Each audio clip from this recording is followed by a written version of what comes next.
welcome to Just a Minute.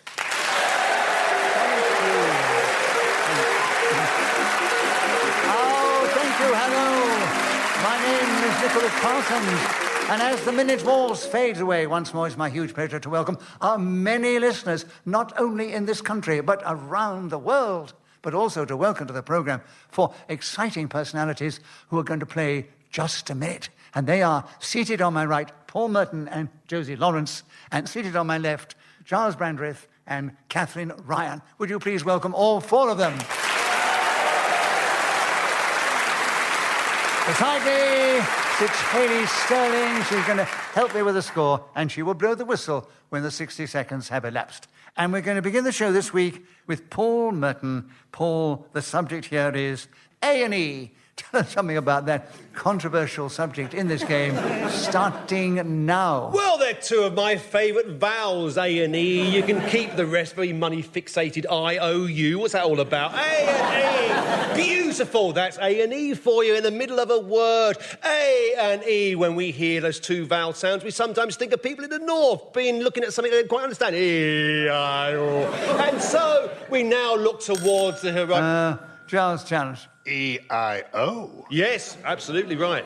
Repetition of Yeah, O. absolutely. Oh, yes. I-O-U-A-I-O. Yeah, absolutely right. Yeah. Well listened. Yep. So, Gyles, another point to you Yep. with the correct challenge. A&E is with you, and there are 39 seconds available, starting now. A and E normally stands for accident and emergency, and certainly there usually is one of those when I turn up with a grandchild at that place in the hospital late at night because there has been something called colic. And the remedy that we have at home, which is old-fashioned because we still use Dr. Spock, despite that strange series about him on television and indeed in the movies, we do not have the correct remedies, and so we consequently go to meet the doctors there at A&E, and how charming they look. Because though you no longer see people looking like, as we wanted, James Robertson Justice, there is always a...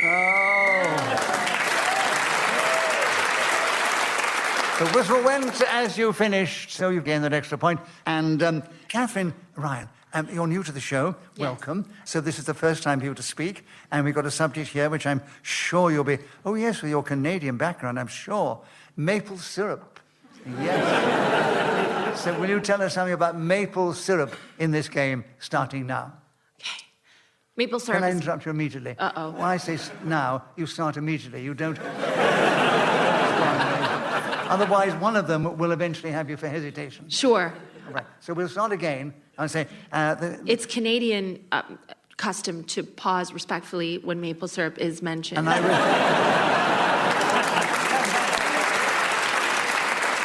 Given a bonus point for a very good response. There we are. And thank you for the respect that you've shown the chairman as well. Yes, always. On Canada Day, no less. We'll start again. 60 seconds. Maple syrup, Katherine, starting now. Maple syrup is very important in Canada. It is a natural sugar substitute that comes from trees. And of course, you know, there's a global strategic reserve held in Quebec, and it's worth 30 million pounds. That's just in case the world supply goes wrong. And there was a famous heist in 2011 where people plotted to steal the syrup and sell it on the internet.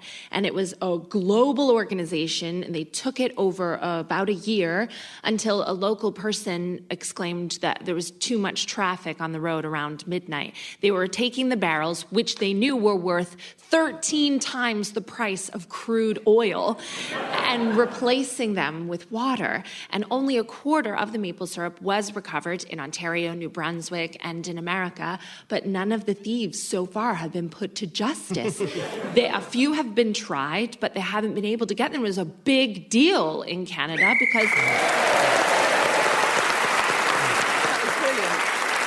Well, that doesn't often happen in our show. Somebody comes on for the first time, takes the subject, on her first attempt, goes for the full 60 seconds. That's brilliant. And so you get a point for speaking with the whistle went. You get a bonus point for not being interrupted. I think it's quite...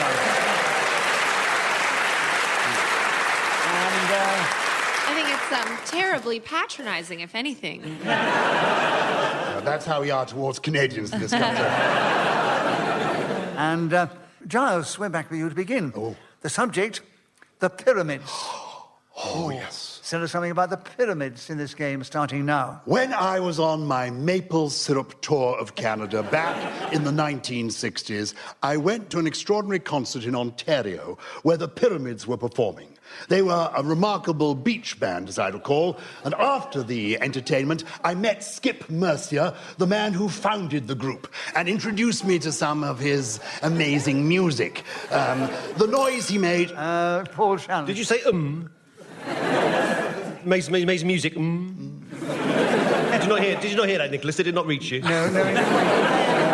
And I'm closer to him than you are. Didn't hear it. Are you saying a hesitation, then? Yeah. No. The pace he was going... No, he was humming the tune, that was it. I'm amazed that he goes and not slip up. Absolutely. An incorrect challenge. Yeah. Thank you. Gyles. And a point to you with that. 37 seconds are still available. The Pyramids starting now. As I recall, their great instrumental was called Penetration, which was considered quite a shocking title at the time. They were the Shadows of North America. And there in Maple Syrup Land, I have to... Oh, yes. Oh, yes. Repetition of Maple Syrup. You know what they say about maple syrup? It gives and it takes away. It just gets everywhere, doesn't it, that maple syrup? Oh, lordy. Well, it got to you then, Gyles. It did. You repeated it. I did. Josie, you came in first. Yes, And, repetition of maple syrup. Yes, indeed. Yes. So, Josie, another point to you. And you've got the subject. The Pyramids. 25 seconds, by the way, starting now. I've been absolutely fascinated by the pyramids for a long time. Apparently their shape reflects the rays of the sun. The original pyramids in Egypt were white with gold tips. But the reason I love pyramids so much is they let the flavour of the tea flood out. It's an amazing invention when you dip...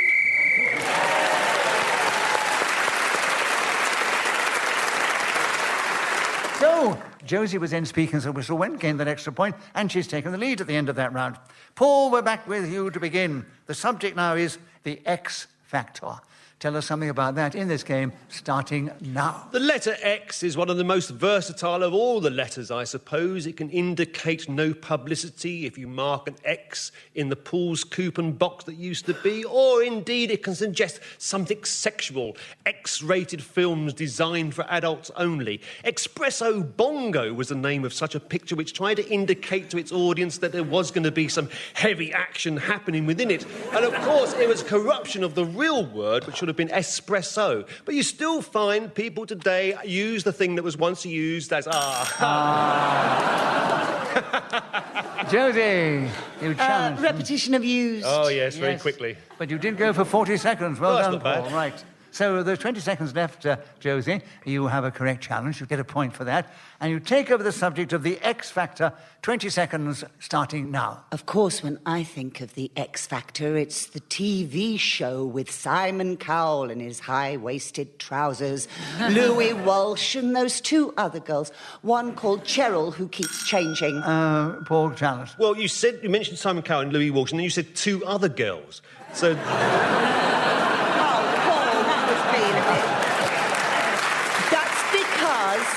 I'm non-gender specific. Yeah. You see, I've never seen what's underneath the high-waisted trousers.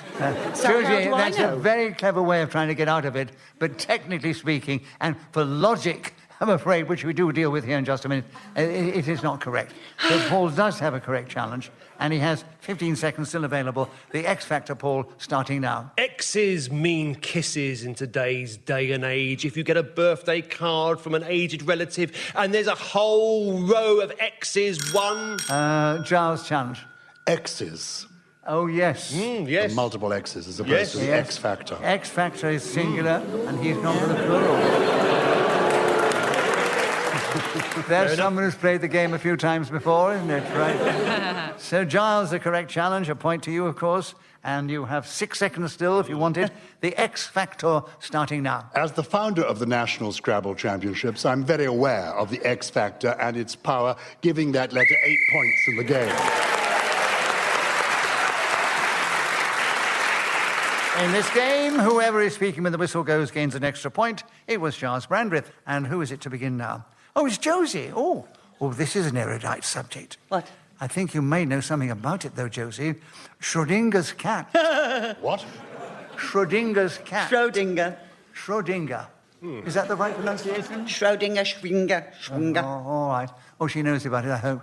60 seconds anyway, starting now. Funnily enough, I do know about Schrödinger's cat because I played the title role in Hapgood by Tom Stoppard, and a lot of it was all about the effects of quantum physics.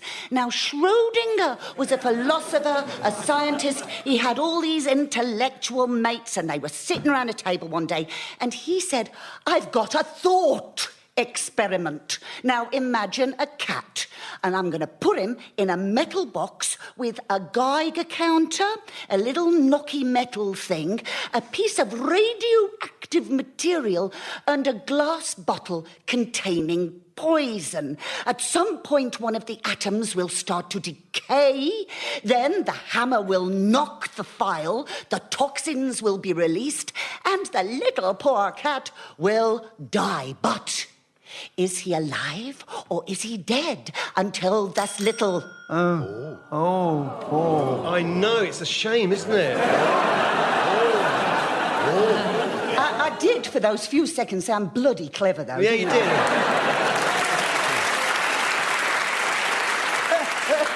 Well, we did have in quick succession, is he alive or is he dead? So We did before. Oh, and so I have to give it to you, but what I'm going to do is, because there's only 2 seconds to go. well, give it to Josie and give it to me, and that's Schrödinger's cat, isn't it? And that's exactly what I'm going to do. I'm going to give a bonus point to Josie because she went for 58 seconds. But we've got to play the game properly. Oh, gosh, Paul, you had a yes. correct challenge. And by the way, Josie, that was fascinating. It was, wasn't You it? didn't waste your time in that play, did you? I You didn't, learned an and I awful was lot. so good in the role as well. So you've got 2 seconds if you want it, Paul, on Schrödinger's cat, starting now. I'll kill that cat, said Schrödinger as he picked up... So Paul Merton, speaking as the whistle went, gained that extra point. He's equal with Katherine Ryan in second place, and equal leaders at the moment are Josie Lawrence and Giles Brandreth. Katherine, we're back with you to begin, and the subject is my brush with the law. I don't know whether you've got any personal experiences to share with us, but try and go in just a minute on that, starting now. I've never had a brush with the law. I respect authority, and I really hate to get in trouble. I'd be up all night worrying if I thought that I'd upset someone. Though in my youth, when I drove in Canada, because everyone needs that mode of transportation or else you're not getting anywhere, we haven't really got buses. I would speed a lot on my way to work. I worked for my father, and he really hated it when I was tardy. Oh, Giles, your challenge. Well, really, I'm going to challenge on hesitation, but I should have challenged earlier when she said in my youth, implying that was in the past. Do you know why I hesitated, Giles? Is because I repeated work, and I didn't want to out myself for having repeated it, but I really hate to be in trouble, and I respect authority so much, so I just got really upset about that. Now, they're a bit generous to you on that, Katherine, but it didn't matter. Giles, it was a correct challenge. You've got him with 35 seconds to go. What was the subject again? Sorry? Don't tell him. Schrödinger's cat. Don't tell him. Schrödinger's cat. Let him bluff it. Giles, I've been playing the game long enough for you to know that I always repeat the subject. Always before I repeat give the subject, someone. And the subject is my brush with the law, starting now. My brush with the law might have occurred when, unfortunately, I confused Schrödinger's cat for Mrs. Slocum's pussy. But the truth of the matter is this, ladies and gentlemen. As I have no doubt repeated before, once upon a time I was a member of Parliament, and now I work for the British Broadcasting Corporation, so many of my friends have indeed been arrested.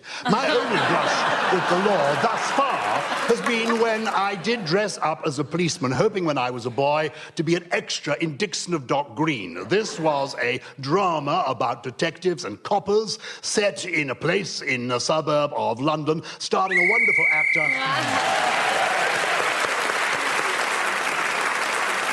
So Giles Brandreth speaking then as the whistle went. Gained that extra point. He's taken the lead ahead of all the others. And Giles, actually, it's your turn to begin. Oh, Lord. And the subject, a little bit more down market now, brownies. 60 seconds as usual, starting now. I'm happy to talk to you about brownies because this is the subject where my psychiatrist tells me the trouble really began. As a small boy, my parents felt that Cub Scouts were the place for me. I was sure the brownies is where I really belonged. I loved the look of the uniform, and I had once met Agnes Baden-Powell, the sister of the founder of a glorious international movement. And originally, brownies were called rosebuds back in 1914 when the whole thing got off the ground.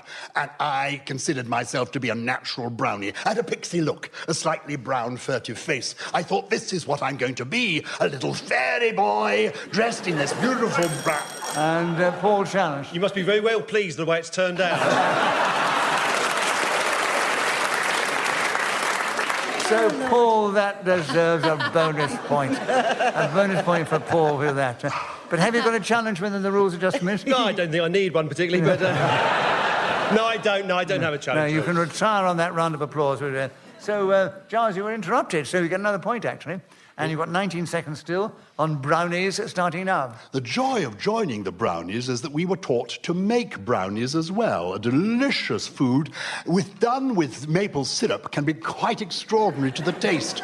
It is a Canadian version of that sweet meat and really crunchy, but with a kind of North American tang to it that takes you out of the forest where the wild bears are.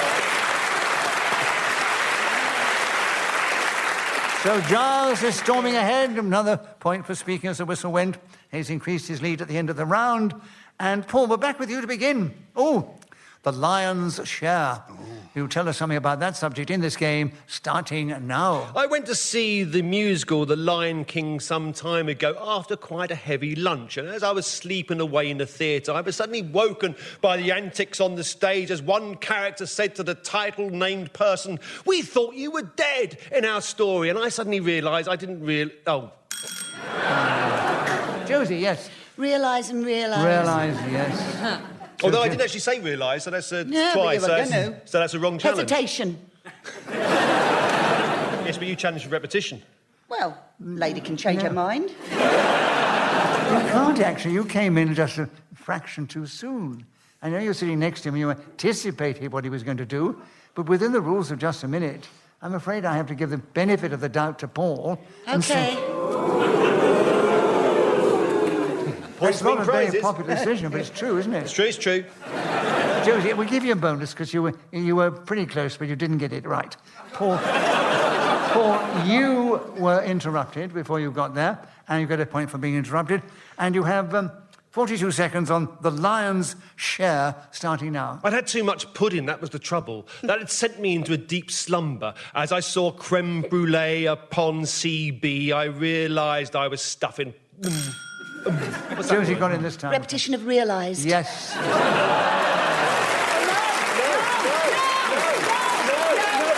can put it down. He can put his arm down. Realise is the word I didn't say last time. It's true.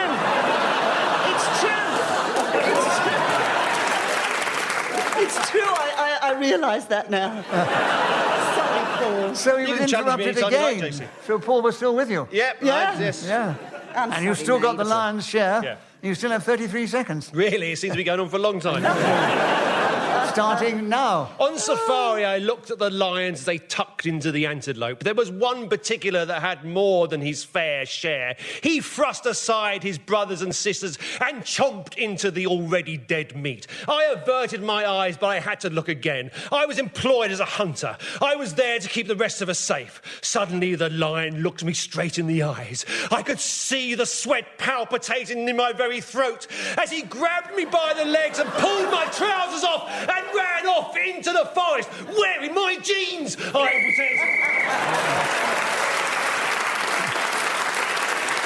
So Paul, with his jeans in the forest in a lion's mouth, gained that extra point for speaking as the whistle went. He's now equal with Josie Lawrence in third place. Catherine's in second place. Out in the lead still is Giles Brandreth. And Josie, it's your turn to begin. Getting to know you. Ooh! You all right, darling? Getting to know you is the subject. Talk on it. 60 seconds starting now. Getting to know you, getting to know all about you, getting to like you, getting to hope you feel the same way about me. These were the lyrics to a song I know very well, because for 9 months I played Mrs. Anna in The King and I at the London... Paul, you challenged. Did you have to shave your head? No! Isn't that the musical where you have to shave your head? Mrs. Anna, the king shaves his head. Oh! Actually, I did, but I wore a wig. Yeah. So have we cleared up your mystery, Paul? I'm satisfied now. Right, OK. Incorrect challenge, Josie. You still have the subject. 42 seconds available. Getting to know you, starting now. Elaine Page was the first person to play, but then I took... Paul challenge. Well, that's not true, is it? Elaine Page wasn't the first person At the London Palladium. Oh, you see, you didn't add that bit. I'd already said it. She did say at the London Palladium. Oh, when she OK, said fine. you- Yeah, sure. She played the part at the London That Palladium. wouldn't... Yes, sure, yeah, absolutely. Yeah. First person to play. Yeah. At the London Palladium.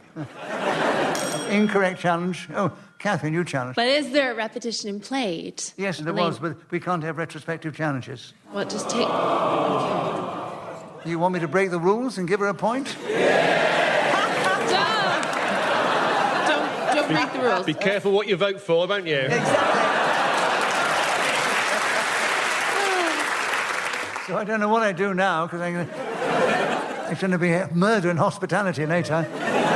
It Josie's takes me a bit subject. longer. This is a ruthless game. Yeah. I don't like to Can I interrupt. give it to Katherine? Of course you can. Because please don't. No, darling, you haven't played the game before. They're going to be generous because you haven't played the game. Oh. And you were correct challenge. You got another point, and you have 37 seconds if you wanted. Getting to know you, starting now. I was also in The King and I as a dancer. We did a lot of musical theater in my small town called Sarnia. I always wanted to be the girl, a beautiful woman, but never was I cast that way.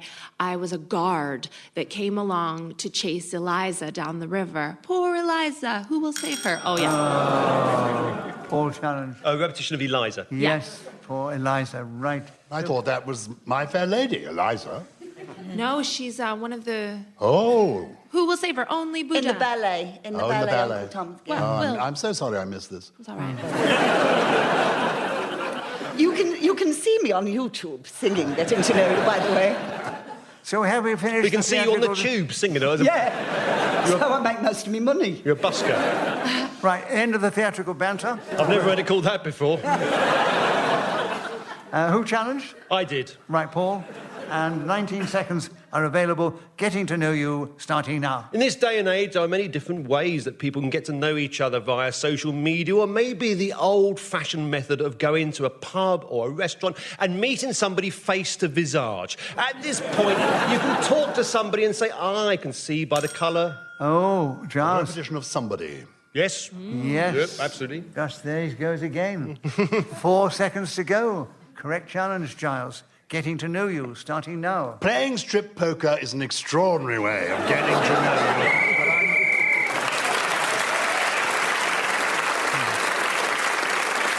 So at the end of that round, Giles was speaking as a whistle went, gained an extra point, and he's increased his lead at the end of the round. Katherine, Ryan, we're back with you to begin. Buffalo wings. Can you tell us something about that subject in this game, starting now? Buffaloes don't have wings, but there's a delicious chicken snack which is fried and coated in sauce, and it originated in the city within New York. I worked in a restaurant called Hooters, and I can tell you that in 1983, there were 6 businessmen in Tampa, Florida, who wanted a sports bar where there was that kind of food and beer and really nice ladies to serve it to them, and that was one of the main dishes on our menu. We had to know all about it. We had mild, medium, hot, Zimbabwe. Don't know what's up with that. We also had 3 Mile Island. Paul challenge, yeah. A hesitation. Yeah. Yes, I'm afraid Well, it's so. been a long time. I'm a very old man now.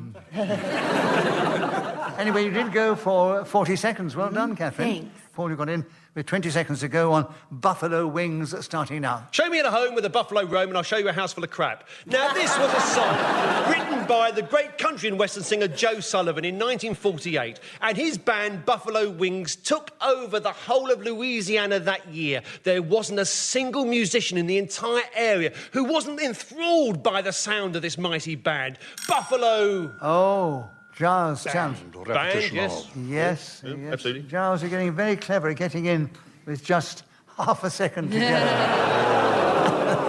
And so we're going to give it to you, another point, and half a second to go on Buffalo Wings, starting now. Buffalo wings made of mozzarella. Right. So Giles Brandreth, speaking of the whistle, when gained an extra point. And we're moving into the final round. So as we move into the final round, trailing a little in fourth place, which she's never played the game, but her contribution so far has been amazing, is Katherine Ryan. She's a few points behind Josie Lawrence, who's 1 point behind Paul Merton, and he's 3 or 4 points behind our leader, who is still Gyles Brandreth. And Giles, it happens to be your turn to begin. Machiavelli is the subject. So can you tell us something about that erudite subject in this game, starting now? I know nothing about the black arts of Machiavelli, although I was once a member of Parliament. But so unsuccessful was I that the people spoke and got rid of me. I knew I had contempt for my constituents, but it came as a shock to the system to find the feeling was entirely mutual. The Prince, the great volume by Niccolo Machiavelli, the 15th century Florentine philosopher and statesman. I would have been wiser, even had I watched the television series House of Cards, originally with Ian Richardson, but subsequently with that wonderful American actor Kevin Spacey. Machiavelli's techniques would have been mine, and I would have been able to confide to the mirror in the morning who I was going to stab in the back or the front or up the jacksie that day. Yes, I think Machiavelli is the man of the moment, or indeed possibly the woman of our time, because there can be female Machiavellas as well. The world will soon be run entirely by those who used to be...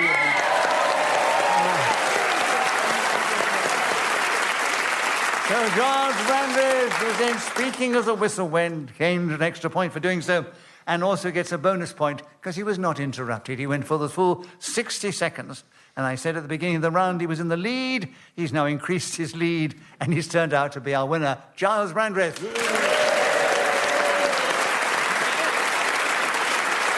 So, it only remains me to say thank you to these 4 fine players of the game: Paul Merton, Josie Lawrence, Katherine Ryan, and Giles Brandreth. I thank Hayley Sterling, who's helped me keep the score and blown her whistle so delicately when the 60 seconds elapsed. We thank Matt Strong, who is our producer and director.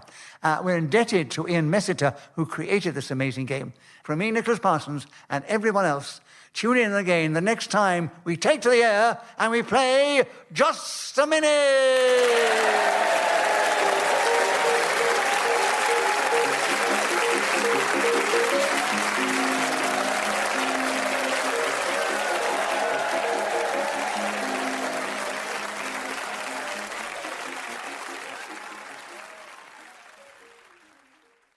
Welcome to Just a Minute.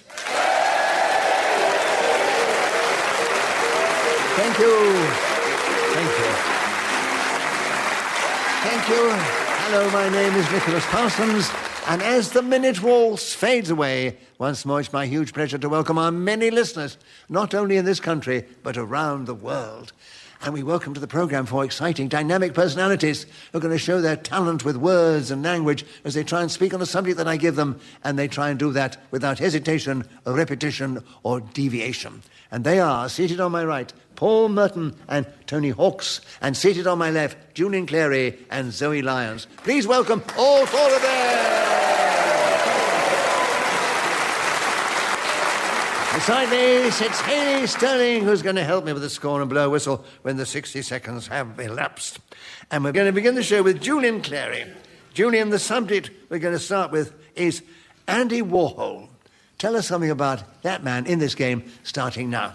Andy Warhol, of course, was a pop artist. He did very well for himself. He's got his own museum nowadays. And if you want to buy one of his pictures, it's going to set you back several million. Can you imagine a picture of... Paul, you challenge. Yes, but I'm not sure. I think I might be wrong. Was it picture? Was it picture and pictures? Pictures, he said the first time. Yeah, so I was going to say repetition of picture, but I was wrong. You see, a plural and a single. Easy to do, Paul, but incorrect. I should have waited till you got to the S. So an incorrect challenge, Julian, so you get a point for that. and you keep the subject, and it's Andy Warhol. 46 seconds available, starting now. He was a strange, enigmatic, anemic-looking man with this white hair that, if you asked me, had been overwashed and conditioned. A little bit frizzy. If he'd left it for a couple of days, it would have been much more controllable. And glasses. He wasn't keen on personal relationships, by all accounts. He liked to keep himself nice, probably far too preoccupied with his activities in the studio. What shall I do today? Joan Collins. And he knocked off these amazing... Oh! Paul, you challenge again. Oh, there was a hesitation that time. There was, yes. As he knocked off Joan Collins. Yes, I must say, I hesitated then when I thought, how do you knock off Joan Collins? It has been done. Paul, a correct challenge.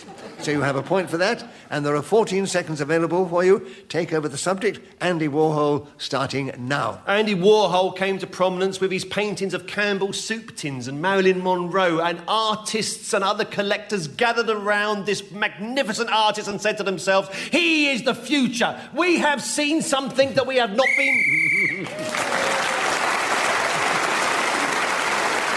In this game, whoever is speaking when the whistle goes gains an extra point, and it was Paul Merton who's naturally taken the lead at the end of the round. Zoe Lyons, we'd like you to begin the next round.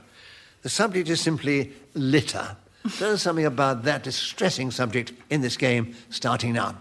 I hate litter. I pick up litter when I am in the streets, and I like to see other people doing the same. I appreciate it when I see youth that also find litter abhorrent. Recently, on a trip to Glasgow, I watched two young gentlemen sitting on a bench consuming 2 jolly cans... Tony, you challenge. Yes, repetition of 2. Correct challenge, Tony. 41 seconds available for litter, starting now. I've always been a huge admirer of the Wombles, who collect litter on Wimbledon Common. I've also wondered what you would call the creatures that collect rubbish on Shittingdale Park in Cumbria. Volunteers? I can't read that. What else are they going to put on a badge? Zoe, you've challenged. Well, it's only because I know what you call them. They're poop scoopers on Shittingdale Park. That's what they are.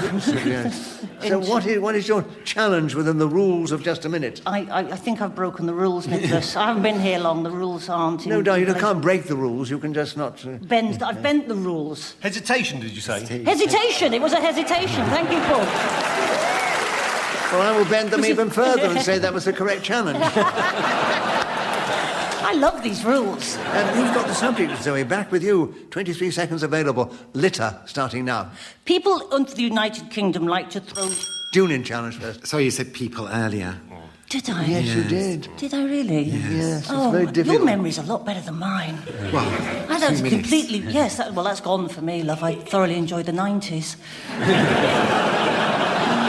So, Julian, the correct challenge. 20 seconds still available. Litter, starting now. I live down a country lane, and every morning a car goes past and they chuck what I can only describe as a lower-end sandwich wrapper out, and it lands in my drive. I think this is some kind of personal vendetta, but I'm trying to not let it get to me. It's litter, plain and simple. I pick it up, put it in the recycling bin. On this occasion, it was Julian Clary speaking as the whistle went, gained that extra point. And so he's taken the lead, one ahead of Paul Merton, and Tony and Zoe Lyons are equal in third place. Tony Hawks, we'd like you to begin the next round. The subject, beside the seaside. Tell us something about that subject in this game, starting now. Oh, I do like to be beside the seaside, although it depends on what bit of seaside you're beside. To be honest, what shades it for me is the Barbados seaside ahead of Hull in February. It's a little bit more pleasant, is it? I'm a bit of a pedant. I'm wondering if beside the seaside... And that is Julian who's challenged? We had bit twice. Oh, yes. Oh, bits. Yes. I'm a bit of a pedant, and I wasn't really listening, but a bit earlier on. Julian, But there has to have been one earlier. Was there There one? was one, yes. 34 seconds, Julian. Beside the seaside, starting now. It's lovely being beside the seaside. It's the best place to get a blow on the front, which I think refreshes you, and the cobwebs are gone in no time. Beside the seaside, where the sun beats down, as long as you're covered in factor 15 to 20, depending on your skin type, you can have a lovely time. And you can eat some seafood, perhaps. Chips are very tasty at this time of year. And, Tony, you challenge. Well, I don't think they're any tastier at this time of year than any other time of year. Deviation. It's to do with the potatoes. Well, what else would it have to do with? The height of jumbo jets. I think, to be fair, he was colloquially conveying that chips are very nice to have beside the seaside. Not that chips are any better. Are they in season at the moment? What's that? Are chips in season? They're always in season. You have chips any ruddy time, can't you? Well, that's my point. He did say that they're nice at this particular time of year. I live beside the seaside, and I can assure you it is chip season. I've seen a lot of chips on the streets in the last few weeks. You can get chips at any time. They fly in from southern Spain, don't they? Yeah. It's like salmon spawning. They go back to the place where they originally had taken. It's a good old British tradition, and chips are available at any time. And Julian enjoys his when he's beside the seaside. Absolutely. And So I think what's going to happen here, my guess is that you're agreeing with my challenge, but you'll hand it back to Julian. That's the way I think it's going. Well, it's a blatant attempt to influence the chairman, I think. No, Julian, incorrect challenge. Yeah. So I told you. And chips beside the seaside, Julian, are very nice. I agree with you. So you keep the subject. I've lost the will to live. Yeah. No, you can't die now. Not in the middle of chip season. Think how nice they taste now. So, Julian, another point. I know what I'm having tonight. Yeah. Because you have them in November. They're disgusting. Oh. If you offered me a chip in August, I'd punch you in the face. If you like chips, they're good at any time of the year. Yeah, that's my point. But Julian likes his chips beside the seaside. He's a connoisseur. Yeah. So He likes something crinkle cut you in can the have morning, chips don't you? beside the seaside or anywhere. Yeah. So, Julian, Connoisseur. no benefit of the doubt. No. An incorrect challenge. What? Yes, you weren't talking then, weren't you? Am I getting it back, the subject? No, we're not getting it back. You've got it. Oh, I've got it. You never lost it. How much time have I got? None of us have got very long. This is why we enjoy playing Just a Minute. The interplay, the banter. And 7 seconds, Julian, are still available beside the seaside, starting now. After you've had something hot inside you, the best thing to do when beside the sea is paddle. Roll up your trousers. So Julian Perry was in speakers. The whistle when gained an extra point and has increased his lead at the end of the round. Paul, would be for you to begin. Yeah. The subject, a brief encounter. 60 seconds if you want it, starting now. A Brief Encounter, famous as a film in the 1940s, starring Trevor Howard and Celia Johnson, a couple that prevaricated about starting an affair. These days, just have a quick one up against a signal box. Nobody would worry at all. But in those dark, depressed wartime days, people weren't so... Oh, yes. Tony. Repetition of days. Yes, in those days. Quite possibly, yeah. Yes. Those dark. So, Tony, another chips point. were good then in those days. During the war. Let's get back to that. Yeah. They couldn't use potatoes in the war. There was a rush. They used to use cardboard and cement. Tony, could you drop the anxieties about chips? Yes. Yeah, what are we going on about chips for? Yeah. Because he's peeved the fact that I didn't give him the benefit of the doubt. It wasn't me. It was him. He did it, not me.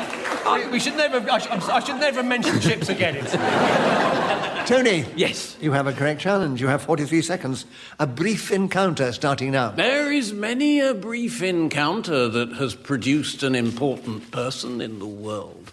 Allegedly, Confucius was born of a couple that did not wed. So too Leonardo da Vinci, the bike sheds. Paul challenge. What, the same couple had Leonardo da Vinci? And Confucius? They had the same mum and dad? Confucius, he's saying, you build helicopter. I do believe you're misunderstanding for comic effect. I thought it was about time that somebody did. Paul, we give you a bonus point because we enjoyed the interruption. I know where this is going. But he wasn't deviating within the rules of just a minute. And he keeps the subject, Tony, a brief encounter, 27 seconds starting now. I had a brief encounter in the supermarket the other... Julian challenge. You as well. This is going to be a show and bonus points, isn't it? We enjoyed the interruption, Julian, but have you got a challenge within the rules of just a minute? No, but I'd like a bonus point. The laugh is good enough for you to give you a bonus point. Well done. Thank you. Another bonus point to him, but a point to Tony because he was interrupted.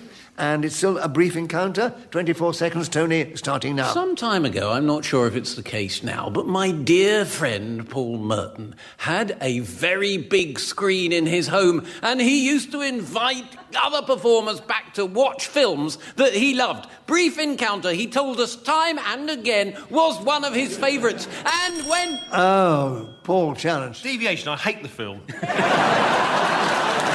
I feel sorry for Celia Johnson's husband sitting at home while she's having a kiss with Trevor Johnson underneath the clock tower. He was so away. I don't know whether No, you I know are that. bluffing or not. Whether you... I got the impression... I think I was... It is a good film. So Tony was right. That's what you I said was wrong. at the beginning. Yeah. And I'm going to accept the fact that you did establish at the beginning that it was a good film which you Yes, enjoyed. that's right, yeah. Give him a bonus point because we enjoyed the Thank you. Didn't really deserve one. But he was interrupted. Absolutely. So Tony gets a point for an incorrect challenge. No, for a correct challenge. I don't know what the bloody hell's going on here. But anyway, Tony, a brief encounter is still with you. 6 seconds to go, starting now. I bought some pants the other day, and when I tried them on, the man said those briefs... Tried them on in the shop.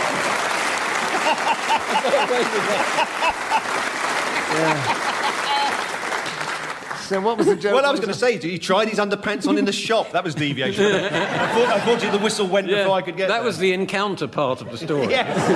Do you mind if I try these pants on before I buy them? I hope you tried them on behind a screen. I'm not willing to talk any more about this encounter. Outside of the minute, it's none of your bloody business. Julian, we're back with you to begin. There are 60 seconds if you need it on tape measure, starting now.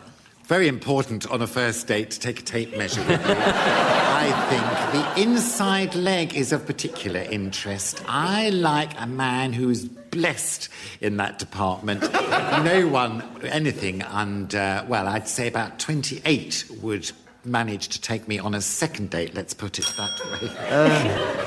Tony, you've challenged. Is there a repetition of date? Yes, first date. First date, second date. 2 dates. And Tony, correct challenge. 40 seconds are still available. Tape measure starting now. I measured my penis earlier today. I used one of those builder's ones. A large tape measure was needed for there was... So you've challenged just Clearly in a time. deviation from the truth. I hope you're not speaking from experience. And how many miles were you from Norwich? There was also a slight hesitation. Everything, darling. Where he was impressed with his own measuring needs. I wonder why you've left it so late in life to actually find out. Well, it was a new tape measure. Oh, I see. I hope it wasn't one of those ones that snaps back into itself. Now, we're talking about the tape measure anyway, so... That's why I was buying the I new don't know where underpants. this is going. But it's already gone too far. Yes. And Zoe, I think we should take up the subject now and change the tone a little. Yes. And there are 28 seconds. You've got a point for a correct challenge, by the way. 28 seconds on tape measure starting now. I would use a tape measure if I was going to make some home decorations. Julian challenge. Oh, hesitation. There was a hesitation. Be kind to me, Julian. I'm practically dropped off the score sheet. Well, I give Julian a point for a correct challenge. And Zoe won because she was interrupted. And she keeps the subject. Yes. And there are 23 seconds available, Zoe. Tape measure starting now. I have a tape measure in my drawer at home, but I don't think I have ever used the tape measure because I don't really involve myself with handicrafts or any such activity that requires accurate measurement of cloth or wood or brick or paper, or in fact anything that could be cut into a different shape once it has been measured out accurately.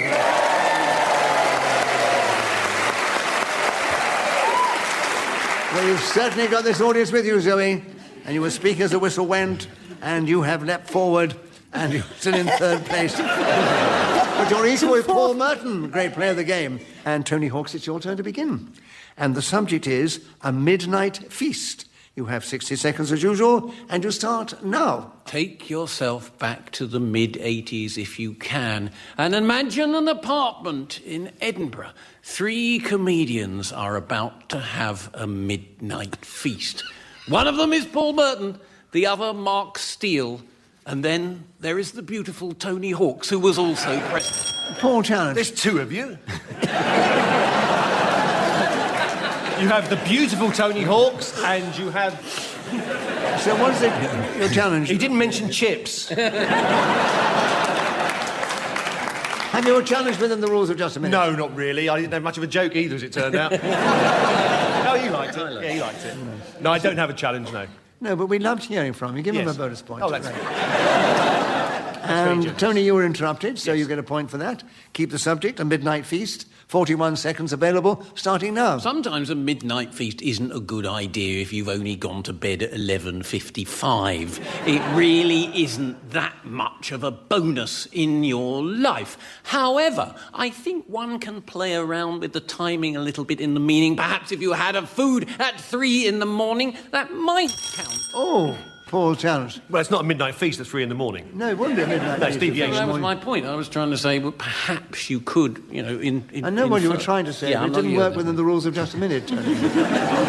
So I gave the benefit of the doubt to him last time, Paul. You got it this time. Okay. And you've got 22 seconds. You tell us something about a midnight feast starting now. So there I was with Mark Steele, the beautiful and witty Tony Hawks, all 4 of us sitting around, eating chips from a paper plate, holding the crinkle-cut potato up to the light and blessing King Edward and saying, "There's a man who knew his spuds." And as the gravy was brought in, we looked at the clock.